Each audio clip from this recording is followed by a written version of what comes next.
pues por respetar un poco los tiempos también de intervención, eh, eh, tenía alguna pregunta, Jesús, que formulaba un asistente, que yo no entendí muy bien, pero tú como ponente seguro que la tienes clara. Era si los cambios en la legislación relativos a la construcción estaba jugando algún papel, y qué responsabilidad tiene un poco el Estado en esa materia, ¿no?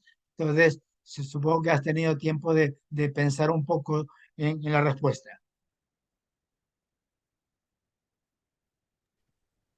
Bueno, en primer lugar, no soy en absoluto experto en la materia, pero apuntaría tres ideas. Una, no tiene nada que ver nuestro parque edificatorio anterior y posterior al Código Técnico de Edificación, ¿no? Es decir, los que vivimos en casas antiguas sufrimos un aislamiento térmico lamentable y penoso que ¿No? ni nos protege del frío ni nos protege del calor, ¿no? Entonces ahí hay un momento en que cambia de manera pues, importante, ¿no? Las nuevas especificaciones del código técnico, creo que a partir de 2009, pues bueno, plantean al menos, aparte de cuestiones de eficiencia o suministro de energías renovables, etcétera, fundamentalmente un mejor aislamiento. Luego tengo entendido, pero es que insisto que no soy experto, pero que a partir de 2028 el parque edificatorio tiene que ser edificios de cero emisiones. Creo que el Ya. parque público antes, ¿Mm? pero creo que es una idea general que habría, insisto, no soy especialista, ¿no? Pero bueno, eso nos pone en el filo del camino de esta fecha que tenemos ahora en mente todas y todos, que es el 2030. Y luego, en tercer lugar, es absolutamente esencial y en esto habría que dedicar los recursos ingentes que hiciera necesario la rehabilitación energética de edificios masiva. Es posiblemente una de las acciones de mitigación y de adaptación al cambio climático más importantes que pueden ponerse en marcha, ¿no? Bueno, estos días a Zaragoza Vivienda, que es quien se encarga aquí de la rehabilitación energética pública, pues público-privada, también en ocasiones, pues bueno, nos daban unos premios y unos accessits por unas intervenciones recientes en las que viejos edificios, aquí se ha intervenido mucho, por ejemplo, en antiguas viviendas sindicales, ¿no? Que en grupos sindicales, años 50, etcétera, que se han rehabilitado. Entonces yo creo que una acción clave sería esa rehabilitación energética y también de accesibilidad, porque recordemos que van muy unidas. Tenemos barrios enteros llenos de cárceles para las personas que tienen movilidad reducida.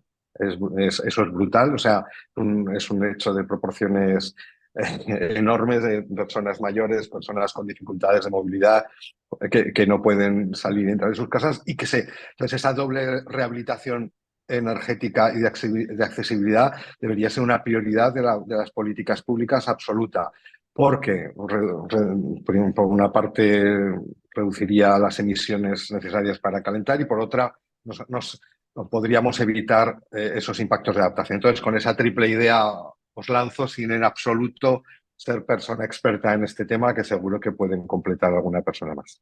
Pues muchas gracias, Ángel. Jesús, yo tengo una pregunta, pero me la reservo porque le doy prioridad eh, a los asistentes y por dar un poco de descansos. Carmen, hay un asistente que plantean, te voy a leer las dos preguntas y tú las ordenas a tu criterio. Por un lado, creo que se ha dicho, pero preguntaba cuáles eran los sectores más afectados por la exposición a riesgos laborales, fruto del cambio climático. Esa creo que es relativamente sencilla y la otra ya tiene un poquito más complejidad. Pregunta, ¿qué peso pueden tener las condiciones individuales, los factores individuales de los trabajadores en las afecciones de enfermedades debidas al cambio climático? Vale, gracias Paco. A ver, si los sectores, hombre, aprovechando, ya que tienes tengo un poco más de espacio, pues me alargo un poquito. Hablaríamos de los sectores en exterior, que son los que más hemos hablado, es decir, sectores que tengan que ver con la construcción, la agricultura, la pesca, la limpieza urbana, trabajos de vigilancia, los trabajadores de reparto, estos que ya habíamos hablado también, trabajadores que reparten paquetería, pie, bicicletas, en fin, que estamos acostumbrados a verlos, ¿no? Pero esos serían los más expuestos en trabajos exteriores, pero no podemos olvidarnos de los trabajos en interiores, que es lo que a veces nos olvidamos, ¿no?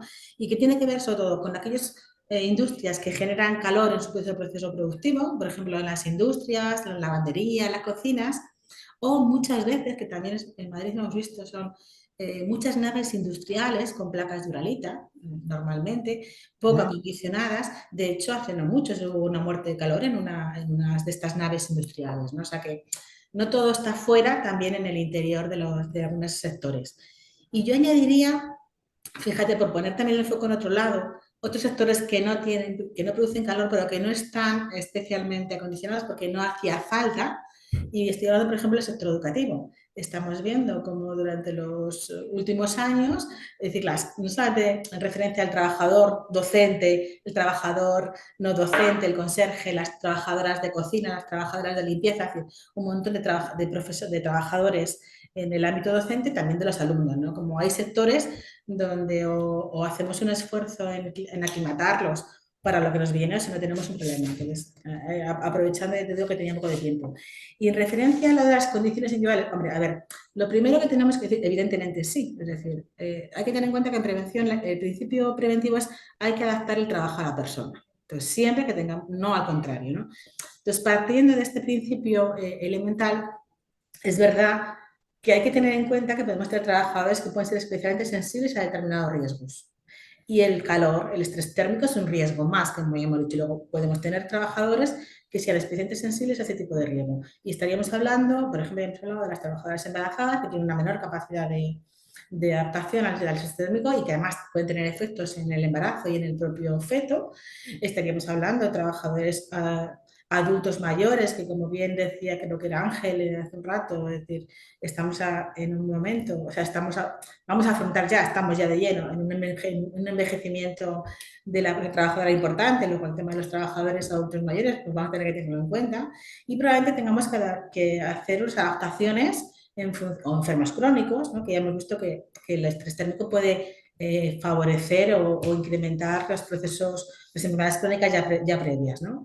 Luego, entonces sí, vamos a tener que tener en cuenta, ¿tiene peso? Sí. ¿Tenemos que tenerla en cuenta? Sí. Y probablemente tengamos que gestionarlo, por un lado, como trabajadores especialmente sensibles, artículo 26 de la Ley de Prevención de Riesgos Laborales, que dice que trabajadores sensibles tienen que tener una especie de protección, y por otro lado, tener en cuenta todo esto en la vigilancia de la salud, que es otro de los temas que nos queda por desarrollar de forma importante. Pues muchas gracias. De todas formas, los compañeros ponentes también podéis formular, si os parece oportuno o tenéis alguna curiosidad, a los compañeros que han intervenido.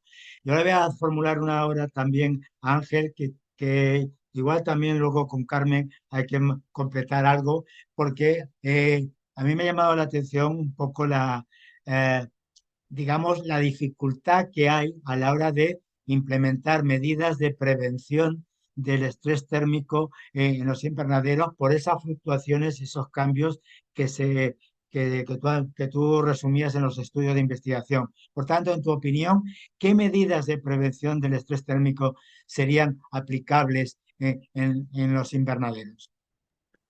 Bueno, creo que he dicho algo ya, algunas pinceladas sobre eso, Mm. Paco. La pulsera es fundamental. Es decir, bueno, en los periodos que he dicho que hay riesgo, ¿no? Que es cuando empezamos en primavera, es a mediados de primavera y a mediados, cuando, digamos, cuando empieza el otoño, en septiembre o por ahí, ¿no? Entonces, ahí hay que tener la pulsera de control de temperatura en la mano y controlar los horarios de entrada y salida. Entonces, evidentemente, los modelos pueden fallar en el sentido, tiene una precisión bastante alta, pero a lo mejor entra un poquito antes, entra un poco después, pues tiene que estar eso controlado, ¿no?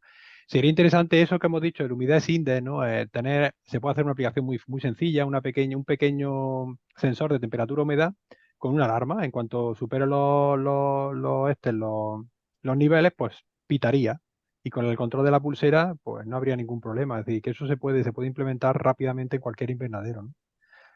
No sé si el control es Sí. el horario. Y luego también en las zonas de verano, donde hay labores de mantenimiento dentro del invernadero que no son de producción, porque digo, afortunadamente los agricultores siempre han sabido lo que tenían que hacer, evidentemente, pues ahí, pues mejorar lo que he dicho anteriormente, más jornales a primera hora o última hora de la tarde, con más trabajadores en menos tiempo. Y ya está, y se hace la labor igualmente. Pues otra pregunta, ya que estás en uso de la palabra. Francisco Ortega, aparte que está muy contento con todos, por tanto, felicitaciones para todos, pero matiza o pregunta, ¿cómo, o sea, la secuencia. Digo, a ver, aumentamos la plantilla para prevenir los golpes de calor. Por tanto, hay disminución de la carga de trabajo. ¿Cómo se relaciona esto con la exposición a los factores psicosociales? ¿Va en su beneficio? ¿Va en su detrimento? Porque has hecho una referencia de tránsito donde sí está bastante más documentado cómo la ergonomía o los problemas derivados de trastornos musculoesqueléticos sí tienen una vinculación bastante clara con los factores de riesgo psicosociales. En este caso, ¿puedes añadir alguna cosa más, Ángel? A ver, estamos terminando de analizar, bueno, ya hemos terminado el estudio financiado también por el instituto, en el cual ya por primera vez hemos hecho un estudio de riesgos musculoesqueléticos y psicosociales a la vez. Hasta ahora lo hemos hecho independiente. En algunos cultivos hemos hecho psicosociales por un lado y musculoesqueléticos por otro. En este caso hemos hecho una muestra de unos 500 trabajadores, creo que era 400, bueno, 400, 500 trabajadores en la costa de Granada y Málaga, en cultivos tropicales, donde se han pasado el cuestionario nórdico estandarizado y el método psicosocial MPF. Tenemos ya una matriz de relaciones y tenemos ya, digamos, todos esos datos están ya en el informe final que se ha mandado al instituto, pero digamos, estamos también escarbando y haciendo muchas más conclusiones y cosas sobre este estudio. Hemos encontrado relación con los riesgos musculoesqueléticos y los riesgos psicosociales, evidentemente, pero no diría yo, que no es un riesgo tan elevado. Es decir, generalmente los riesgos psicosociales nos salen como que hay una carga, digamos que son medios, en una escala de medio, bajo y alto, que es lo que mide el MPF, pues salen que son cargas, riesgos psicosociales medios, y no sale una cosa muy excesiva, ¿no?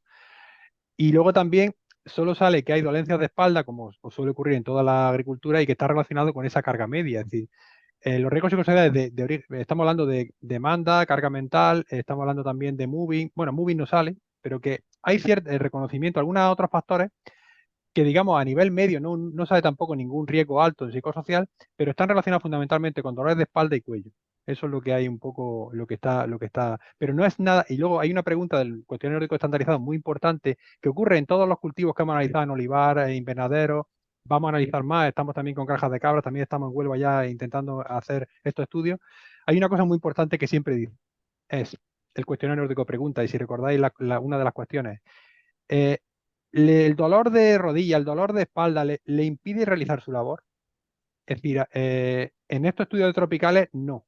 Es decir, esas pequeñas molestias que hay o esa mayoría de que tienen dolor de espalda o de cuello no impiden realizar las labores. Sin embargo, en olivar sí salía que los dolores de rodilla sí impedían a realizar las labores, es decir, en su mayoría. Eso en olivar. Posiblemente por las labores porque son diferentes, ¿no? En el vareo de la aceituna, pues se agachan, la rodilla sufre más.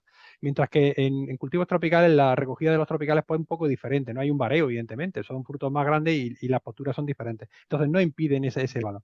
Relaciones, claro que hay. Molestias, claro que hay, pero afortunadamente no se traduce en impedir que se trabaje, que se hagan las labores, ¿no? No sé Vale. si me explica mucho o Sí, poco. no, está claro, Ángel, está claro. Y las demandas, evidentemente, sí hemos encontrado, que estamos también analizando, ya bueno, ya hemos hecho el estudio psicosocial, está pendiente de entregar la memoria al instituto también, que está financiado por el instituto. Hemos encontrado eso, que las demandas, existe esa incertidumbre porque menos producción, menos carga de trabajo, pues más incertidumbre en cuanto a la situación, digamos, laboral de los trabajadores. Por ahí hemos encontrado eso. Eso está claro. Bueno, pues vuelvo al principio con Jesús, que esta era una cosa que a mí me interesaba desde tu experiencia larga ya en el tema de la comunicación y de la divulgación en el tema ambiental. Me gustaría oír tu opinión, ya más personal, sobre el papel de los medios de comunicación en general. Me estoy refiriendo a televisión, radio, redes, etcétera, cuando se abordan estos temas de impacto en la salud de los temas medioambientales. Porque yo tengo alguna vivencia y a veces lo he compartido también con mis alumnos, de que a veces algunos medios de comunicación, en lugar de dar información, lo que hacen es terrorismo informativo.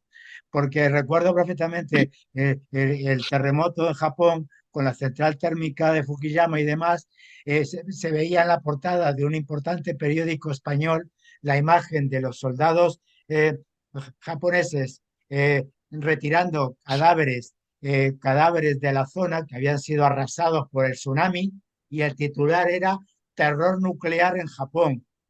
Claro, no tenía nada que ver el tema nuclear con los montones de fallecidos por el tsunami. Entonces, no sé, creo que es Sí. importante también que veamos a veces la información de los medios con cierta autocrítica, ¿no? Bueno, esto es un temazo. Nosotros tenemos en el Centro Nacional de Educación Ambiental, el CNEAM, tenemos un seminario específico que se llama de educación y respuestas al cambio climático desde la educación, la comunicación y la participación. Este año creo que hemos cumplido la edición 21. No sirve para nada porque no hemos conseguido parar el cambio climático. No, bueno, para algo habrá servido. Entonces, este es un temazo complicado y largo al que le dedicamos muchos esfuerzos, ¿no? Específicamente la comunicación de cambio climático y salud, ya que estamos aquí, pues tengo que decir que si os habéis dado cuenta de lo que hablamos en el 99,9% de los casos es de cambio climático y enfermedad. Es decir, quienes venís también de la salud pública, pues y habéis estudiado pues, los conceptos de salud, etcétera, etcétera, pues normalmente hablamos de impactos en salud del cambio climático, hablamos en negativo, hablamos con cierta dosis de catastrofismo, hablamos cuando ocurren cosas, cuando ha habido pues casos autóctonos de dengue, cuando hay un crimen a Congo, cuando nos dicen que está cerca de aquí, etcétera, etcétera. Es decir, dijéramos que en toda la comunicación climática en general y en particular también la de salud, suele haber un tono catastrofista, ¿no? Entonces, esto, bueno, pues vivimos rodeados de noticias catastróficas, además. Por una parte, creo que hay que tomar una opción madura y entender los riesgos reales a los que nos enfrentamos, y en materia de cambio climático son extraordinarios. En segundo lugar, los riesgos para la salud, como con la crisis climática como amplificadora de esos riesgos, es así y debe comunicarse. Pero, pues bueno, un poco mucha gente que se dedica a esto está intentando darle la vuelta y sin renunciar, sin restar a una información fidedigna que hable de los riesgos, pues siempre plantear, pues bueno, una triple cuestión que no es fácil en un medio de comunicación. Es hablar de causas, porque normalmente hablamos mucho de consecuencias e impactos, pero hablamos poco de las causas que están detrás, que pueden ser desde considerar el modelo socioeconómico en el que vivimos, bueno, hablar de emisiones de CO2, pero las causas se olvidan, las causas son muy diversas, las aportaciones de cada sector al impacto del cambio climático son también diversas, hay que saber lo que aporta la alimentación, el transporte, la movilidad, la producción energética. Se habla mucho de consecuencias y efectos, se habla poco de causas y se habla mucho menos de, no me gusta llamarlo soluciones, porque no sé si tenemos soluciones, pero sí de salidas o alternativas. Por tanto, esto hay grupos de trabajo que están, yo haría una recomendación, es que bueno, a la gente que esté interesada vea las guías de comunicación en cambio climático, pues bueno, que recientemente ha hecho CODES con la profesora Gemma Teso en el equipo, y donde se dan ya una serie, tenemos un decálogo, bueno, esta última edición es más larga de un decálogo con alguna serie de cuestiones, pero desde luego abordar no solo consecuencias e impactos, sino causas y también soluciones, salidas o alternativas, eso es muy importante. Debe ser una comunicación, Caro Gil Pose y otra gente hablan de practicar una comunicación, un periodismo de soluciones, es decir, aunque no solo, muchas veces utilizamos el término educomunicación, ¿no? Esto lo usa el doctor Rodrigo Cano, que está ahí en Sevilla, por cierto, es sevillano. Hablamos de educomunicación porque hacemos educación ambiental, pero hacemos comunicación ambiental y los límites entre una y otra pues son difusos, ¿no? Entonces, practicar en lo que sería más comunicación de periodismo, pues un periodismo más de soluciones, de alternativas, que enfoque a la acción, que no ponga el peso todo el rato en las responsabilidades individuales, porque sabemos que lo individual suma para solucionar, pero es lo colectivo lo que transforma. A veces el exceso de responsabilidad individual de las personas va a provocar rechazo, va a provocar sobrecarga, va a provocar negación, mecanismos de negación. Por tanto, todo lo que abordemos desde ámbitos colectivos, que pueden ser muy diversos, no entramos en eso, nos da más posibilidades de acción, ¿no? Y el ámbito laboral es uno de ellos. Y en esa comunicación también tenemos que dar voces distintas. A veces las voces son muy pequeñas y muy restringidas. Y bueno, pues esos decálogos de comunicación nos pueden ser útiles, sin renunciar a que es un problema tremendamente grave, Igual que si tú tienes un cáncer, tienes que saber que tienes un cáncer, pero te pones en manos de la mejor ciencia para actuar frente a él. A mí particularmente no me gustan los términos bélicos para la comunicación del cambio climático. A mí no me gusta la lucha contra el cambio climático y me gusta la acción climática y la acción frente al cambio climático, ¿no? Esto es una manía personal. Entonces, bueno, esta pequeña constelación en la que vemos causas, consecuencias, alternativas, soluciones colectivas, transformadoras y de acción, eso sí, a diferentes niveles y según la responsabilidad compartida. Y luego yo creo que un punto importante también es evitar el greenwashing en la comunicación climática, que está ahora tremendamente extendido. Entonces, bueno, creo que hay que tener que ser críticos con una comunicación climática a veces muy institucional que blanquea más que, o reverdea más que otra cosa. Son algunas pistas. Y mirar las guías de comunicación. También hay unas guías de comunicación muy interesantes sobre comunicación visual, sobre qué imágenes utilizar en cambio climático. Igual que os he puesto esa de no hablemos de olas de calor con gente disfrutando en la playa, pues bueno, Climate Visuals, por ejemplo, tiene todos unos planteamientos sobre cuál debe ser en un mundo tan visual como el nuestro, cuál pueden ser las claves visuales para comunicar el cambio climático. Ellos siempre aportan soluciones, proyectos concretos, fotografías de personas.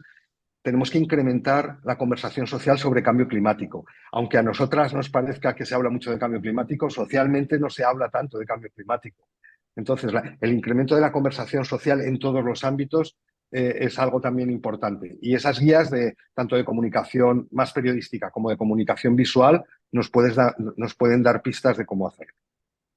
Pues muchas gracias, Jesús. Casi una masterclass sobre el tema de comunicación. Coincido contigo porque uno de los problemas generales del mundo laboral, y esto luego vengo repitiendo también yo con cierto bueno, cansancio, porque parece que no acaba de funcionar, que en lugar de el tema de la comunicación del riesgo, que creo que es muy importante, pero también es muy importante el tema de la gestión del riesgo. Y ahí es donde creo que en España tenemos todavía muchas asignaturas pendientes, porque si estamos mal en comunicación, ya ni te cuento en gestión.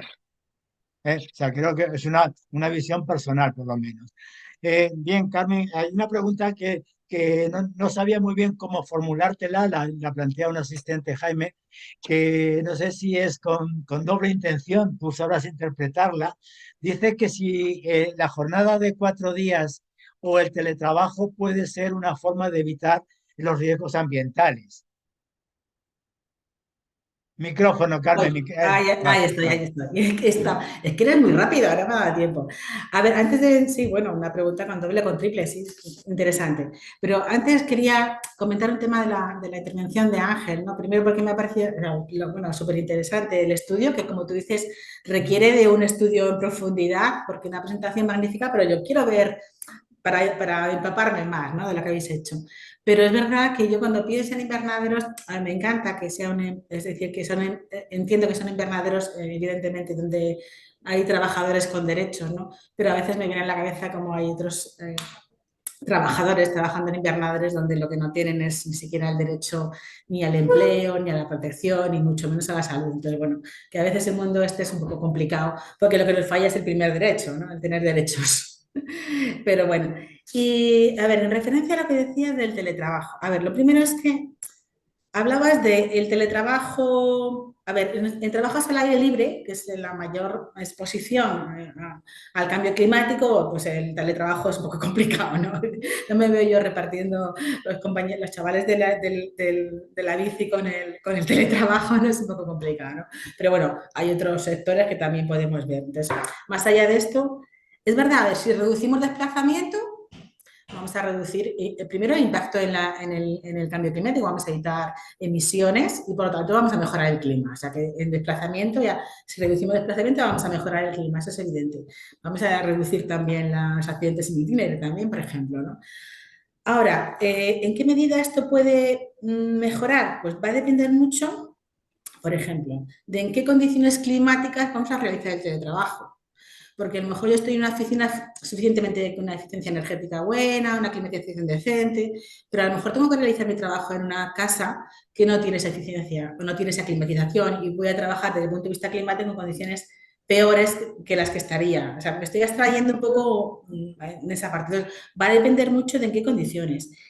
En principio se supone que sí, que yo voy a teletrabajar o voy a hacer una jornada de 4 días. Pues en la jornada de 4 días, a ver, en principio, vamos a ver, la jornada de 4 días es una jornada que nos va a permitir muchas cosas. Yo creo que si se hace bien va a mejorar la salud física y mental, que está muy deteriorada en la población trabajadora, pero también con cuidado, porque lo que habría que ver es cómo se redistribuyen horarios y tareas. Porque hay muchas veces que lo que pasamos es que reducimos jornada y de repente nos encontramos con una explosión de horas extras o de alargamientos de jornada. Entonces, bien, pero hay que gestionarlo bien. Aquí me vuelve a aparecer lo que tú decías, Paco. Es decir, nos falla, a veces tenemos muy buenas ideas o tenemos buenas formas de abordar temas, pero a la hora de gestionarlo, a veces buscamos una trampa. Y eso es lo que no podemos, o sea, tenemos que estar muy alerta porque es lo que te digo, vale, jornada de 4 horas, pero entonces vamos a controlar que no se hagan los millones de horas extras y de alargamiento de jornadas que se hacen. Pues si yo hago 4 horas, pero en esos 4 días alargo jornadas y hago horas extras que aumenten la exposición a, me da igual que sea ergonomía, químicos, psicosociales o estrés térmico, pues no estamos contribuyendo a nada. Entonces sí, pero gestionado, bien gestionado, bien controlado. Nos ocurre lo mismo con los aspectos psicosociales, ¿no? Y entonces aquí entraríamos en otro aspecto más importante, el tema psicosociales. Bueno, podríamos ganar mucho tiempo, pero habría que ver el tema. Evidentemente, tú planteabas la carga de trabajo. Hombre, pues sí, normalmente una disminución de la carga de trabajo es una de las medidas que además siempre implementamos para disminuir riesgos psicosociales, el aumento de la plantilla. Pero esto hay que hacerlo con lógica preventiva y con lógica de no impacto en salud y de no hacernos trampas tampoco, porque a veces somos muy dados a hacernos trampas y eso no es bueno para la salud. Bueno, y una cuestión para Ángel, para cerrar un poco, no sé Si si me quieres permites, añadir algo, algo Paco, más, o 2 minutos sí, para cierre o conclusiones sí, yo adicionales. por alusión quería hablar, como quería contestarle a Carmen, es decir, evidentemente puede haber algunos trabajadores inmigrantes, porque creo que te has referido a ellos, en el cual pues no tenga unas condiciones laborales deseables o que cumplan con la normativa y tal. Es posible y de hecho ha habido casos y demás y también hemos visto imágenes que salen por ahí para, digamos, desprestigiar nuestras producciones, no solo en Almería, sino en Granada, en Huelva, en toda Andalucía, en todo el sector, porque nuestros competidores quieren que esa imagen salga para, digamos, pues eso, arruinarnos nuestras producciones, ¿no? Porque no es un producto sostenible, no de los derechos de trabajadores. Pero yo, en los estudios que hemos hecho, que han sido ya bastantes y de población tanto en Almería como hemos tocado Jaén, hemos tocado Málaga, Granada, próximamente, como digo, bueno, ya veremos si Huelva también. El valor que más se repite, la moda, el valor que más se repite no es ese, no es el inmigrante en el cortijo y sin derecho, en un cortijo abandonado. Es decir, afortunadamente, digo, 35.000 hectáreas de invernadero, 45.000, 50.000 personas trabajando, el 20% es inmigración, o digamos, personas de inmigrantes, ¿no? De distintas nacionalidades, nosotros lo hemos dividido entre africanos, Europa del Este y hispanoamericanos, ¿no? De todo ello, es decir, no ocurre, es decir, la moda, como digo, el valor que más se repite, esas 8.000 personas, vosotros las veis, o el público en general, si somos conscientes, las vemos todas viviendo en cortijo abandonado y sin derechos laborales. No es así. Eso no está ocurriendo así. Evidentemente habrá casos y habrá que arreglarlo y habrá que mejorarlo. Esas imágenes son malas y son dañinas para el sector, pero en la moda, el valor que más se repite en nuestras producciones agrícolas, podemos estar muy orgullosos en Andalucía e incluso creo que también es extensible a España. Yo digo Andalucía porque es lo que más o menos tenemos de cerca y estudiamos desde el instituto. No está ocurriendo eso. Y nos estamos preocupando y el instituto está invirtiendo mucho dinero, tanto en el laboratorio como en otros laboratorios, como este también de enfermedades y algunos otros más, en intentar evaluar todos los centros, bueno, todas las cosas y ver qué problemática hay y no hay, ¿no? Y puedo dar, digamos, con datos científicos y publicados, podemos decir que eso no está ocurriendo 100%.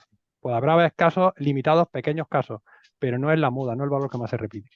Eso en defensa un poco de las producciones hortícolas de Andalucía, ¿no? Al fin y al cabo. Hortícolas no, agrícolas de Andalucía, en todos los sectores. Paco, adelante. Muchas gracias, Ángel. Bueno, pues por ir cerrando, entonces, no sé, Jesús, y dejamos a Carmen que nos haga la última aportación. Jesús, 2 minutos por si quieres cerrar algo pendiente o alguna inquietud. Micrófono, Jesús, por favor. Perdón, nada, simplemente que incrementemos la conversación social sobre cambio climático, y salud, que hablemos más en más ámbitos, que trabajemos, que hablemos además de cambio climático y salud más porque podríamos empezar a hablar en salud comunitaria de los activos para la salud climáticos, ¿no? Es algo qué cosas nos dan salud a las personas en nuestros entornos. Nosotros estamos haciendo, así a nivel divulgativo, algunos mapeos de acción climática en la que identificamos en barrios y pueblos aquellas cosas que nos proporcionan salud, ¿no? Que serían los activos para la salud, y nos ponemos para verlo las gafas de la acción climática y de la salud, ¿no? Entonces, eso podría ser por dar una vista en positiva, de que nos conecte con nuestro entorno y nos ayude a actuar localmente. Y además tenemos que hablar más de cambio climático. Eso es lo que os resumiría. Totalmente de acuerdo, Jesús. No sabes cómo me gusta oírte eso, porque yo hace, no te exagero, 20, 25 años leía a Antonovsky y los conceptos de salutogénesis, hablar más de salud y menos de enfermedad. Yo creo que eso es una cuestión que los sanitarios deberíamos tener grabado en piedra, ¿no? Es decir, más salud y menos enfermedad. Carmen, pues como eres la única mujer en el grupo, aquí sí que no ha habido paridad, pero bueno, te dejamos que nos hagas el cierre. Vale, gracias, Paco. Sí, aquí pues hemos hablado de perspectiva de género, ahora que lo dices, y probablemente hubiéramos tenido que incidir un poco en la perspectiva, pero bueno, es que no da tiempo a abordar. A lo mejor hay que hacer otro seminario para hablar de perspectiva de género, que también tendríamos mucho que decir. A ver, gracias. Yo me quedaría con 3 ideas básicas. La primera, que es un poco ya la que he intentado esbozar en la presentación, y es que estamos hablando más de cambio climático, estamos hablando más de cambio climático en el mundo laboral y del impacto en la salud de la población trabajadora. Eso es evidente, pero no hemos llegado a gestionar o no hemos llegado a implementar. Es decir, falta que en las políticas de adaptación al cambio climático se incorpore de forma decidida, de forma clara, a la población trabajadora, porque siempre antes no estábamos y ahora estamos de soslayo. Y somos un grupo muy importante con un impacto muy importante, ¿no? Y luego, la otra parte es hacer un llamamiento, y en este caso sí que un llamamiento a los técnicos de prevención, a los médicos del trabajo, a los servicios de prevención ajenos y propios, para que se tomen en serio los riesgos para la salud que tiene el impacto, el cambio climático, y que hablemos de que las evaluaciones de riesgos sean rigurosas con métodos válidos, que hablemos de medidas preventivas, que hablemos de vigilancia de la salud, y luego que seamos capaces de que todo esto se haga de forma participativa, porque es verdad que en los consensos y cuando la población trabajadora participa en programas, modelos y soluciones, suelen ser bastante más eficaces y bastante más efectivos. Entonces, bueno, creo que hemos dado pasos, pero aún muy pequeños. Pero bueno, vamos a quedarnos con que hemos dado pasos y que, por lo tanto, el impulso nace de un primer paso. Entonces, bueno, en esa parte seguiremos avanzando. Y gracias por el seminario, ha sido magnífico.